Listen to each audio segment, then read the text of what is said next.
The feds have now unveiled their long-promised oil and gas emissions cap. The headline, it's not just a cap on emissions, it's a cap and trade system. Environment Minister Steven Guilbeault announcing today the industry needs to cut emissions by more than a third by 2030, but also giving them the option to pay to reduce that amount to just 20%. Here's what I mean. The government's framework seeks to have the sector reduce emissions by 35 to 38% below 2019 levels by 2030. But companies can buy offset credits from other sectors or pay into a decarbonization fund to reduce that burden to between 20 and 23%. Alberta has already come out swinging against that framework. Here's Premier Danielle Smith. With his pronouncement today, singling out the oil and gas sector alone for punitive federal treatment, Justin Trudeau and his eco-extremist Minister of the Environment and Climate Change, Steven Guilbeault, are risking hundreds of billions of dollars in investment in Alberta's and Canada's economy and core social programs. They're devaluing the retirement investments of millions of Canadians, and they're threatening the jobs of hundreds of thousands of Albertans. Last year, the government's emissions reductions plan proposed a cap on emissions of 42% below 2019. The feds had also promised in 2021 to set a first target for 2025. Now the cap won't even come into effect until early 2026. Earlier today, I asked the Environment Minister if those changes reflected recent Supreme Court opinions on the fed's climate policy that didn't go their way. It did take more time because it's novel, because no one else has done this on the planet.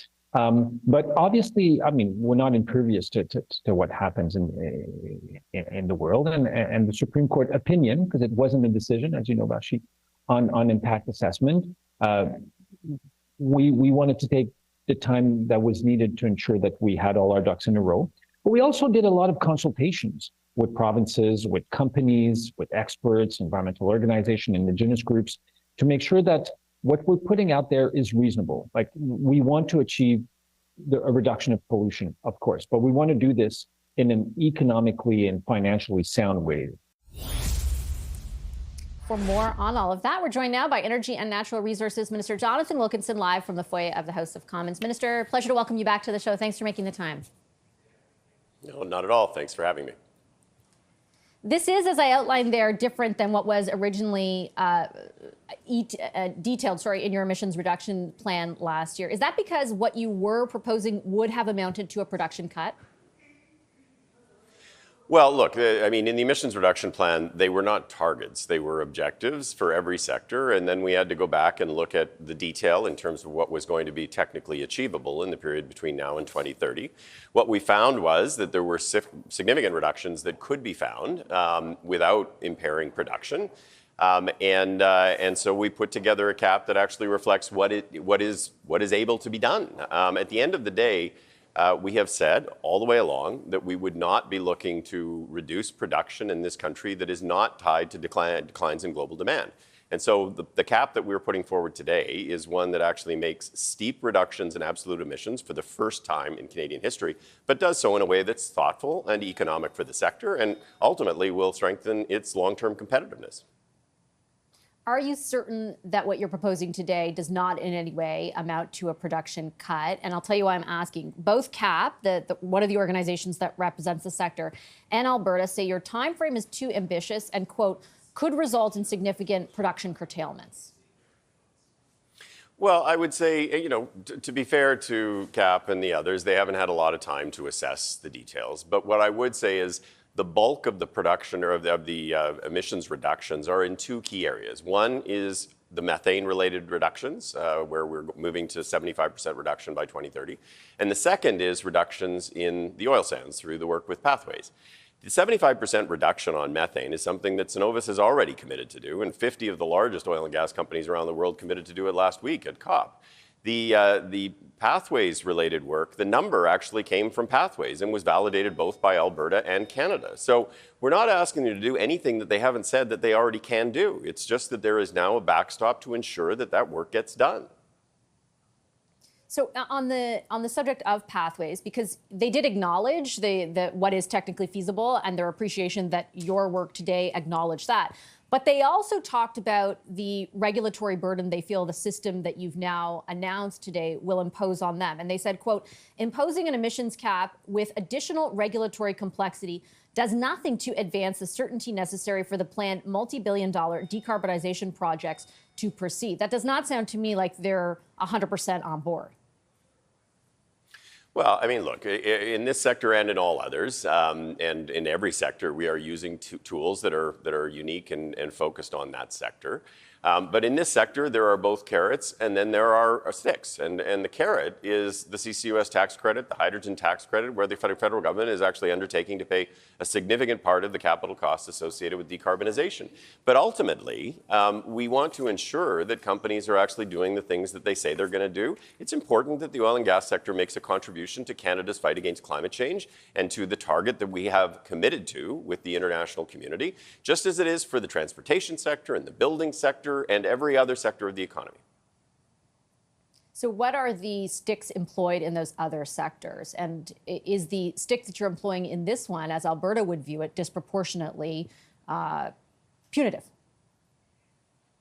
No, and I heard what Premier Smith said, and I think that's just wrong.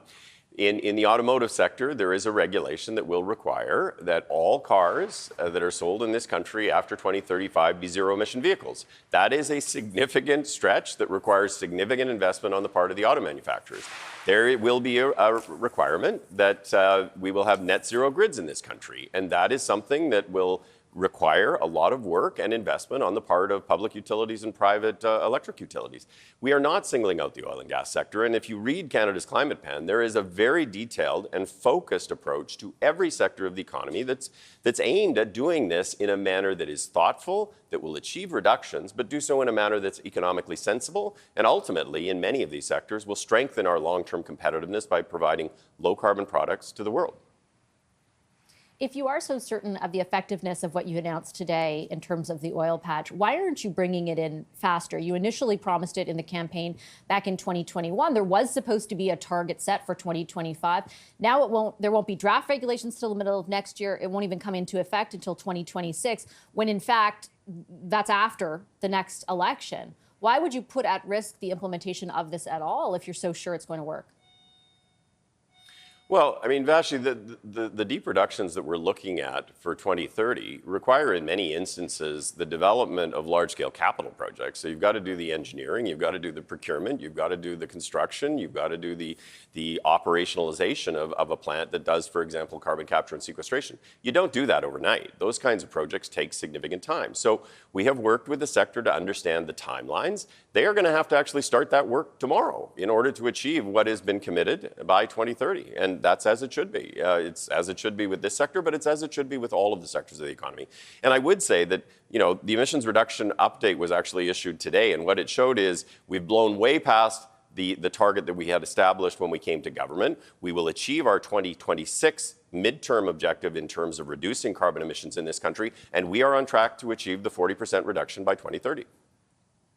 What is the incentive for industry to make those investments tomorrow if there's the possibility that this isn't even implemented if there's a change in government in the next election? Well, I think there's a couple of things. I mean, the first is, in good faith, companies in this country, just like citizens in this country, work to follow laws and regulations that are being put into place. I think many in the sector understand that their long-term competitiveness requires that they actually aggressively decarbonize. That's why Cenovus, for example, has committed to reducing its methane emissions by 80% by 2028. So I think that in good faith, they will move forward because that's the law of the land. That's the way in which this works. But I also think it's in their self-interest. In the long run, you will not be able to sell high-carbon products in a market that after 2030 will start to be a smaller market. It's not, though, with respect, Minister, the law of the land yet. It won't be until 2026. And as far as good faith goes, those companies represented by Pathway made $35 billion in profit last year, and they spent $500,000 investing in the kinds of technology that are going to capture that carbon and those emissions in the future. Well, that's exactly why you need a cap, is to ensure that you're holding feet to the fire. At the end of the day, the Government of Canada has come to the table to provide some of the funding for some of these projects. The Government of Alberta has come to the table to provide some of the funding. But companies are going to have to spend some of their own capital and their profits to ensure that they are making the reductions that are going to be required to fight climate change, the existential threat of climate change, but also to ensure that they are positioning themselves to be successful in a low-carbon world. It is in their economic self-interest, and it is important that the government is holding their feet to the fire in that regard. But again, I'll circle back to my original point. You're not holding their feet to the fire until after another election. You could have introduced this sooner. This is delayed from what you originally promised. Even a few months ago, the environment minister was promising this would come sooner than today. So if you're banking on good faith, but not willing to hold their feet to the fire until after the next election, how effective is what you're announcing today, really? Well, A, I think it's effective, but B, Vashi, I mean, the way you make good public policy is you actually work through the process.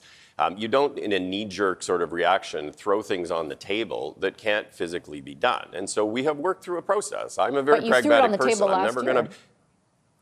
No, we didn't throw it on the table last year. We actually talked about putting in place an emissions cap. There was a lot of work to do to try to understand at a detailed level what could technically be achieved by 2030. That is the work that we have done. We have put forward something that is very thoughtful, that is very logical, that steps through. And at the end of the day, it's something that obviously we are going to have to campaign on in the next election against a Conservative Party that actually has no concern for climate and certainly no plan. Okay, Minister, I'm going to leave it there. I'm out of time. I appreciate your time tonight, as always. Thank you.